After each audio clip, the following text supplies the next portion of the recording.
20,000 students deport అయ్యారు last year. అసలు students deport అవడానికి కారణం చూద్దాం. Target UK day 99. ఒక ఇండియన్ స్టూడెంట్ యూకే లో ఉండడం కోసం యూకే అమ్మాయిని డబ్బులు ఇచ్చి ఫేక్ మ్యారేజ్ చేసుకున్నారని డిపోర్ట్ చేశారు.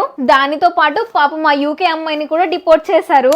2017లో 28 మంది స్టూడెంట్స్ వీసా అయిపోయాక కూడా పార్ట్ టైం చేస్తూ యూకేలో స్టే చేస్తున్నారని వాళ్ళని పట్టుకొని డిపోర్ట్ చేశారు. 2019లో పాకిస్తాన్ స్టూడెంట్స్ నేపాల్ స్టూడెంట్స్ ని ఫేక్ ఫినాన్షియల్ డాక్యుమెంట్స్ సబ్మిట్ చేశారని తెలిసి డిపోర్ట్ చేశారు. 2016లో చైనీస్ స్టూడెంట్స్ ని 20 గంటల కన్నా ఎక్కువ వర్క్ చేస్తున్నారని పార్ట్ టైం తెలిసి డిపోర్ట్ చేశారు.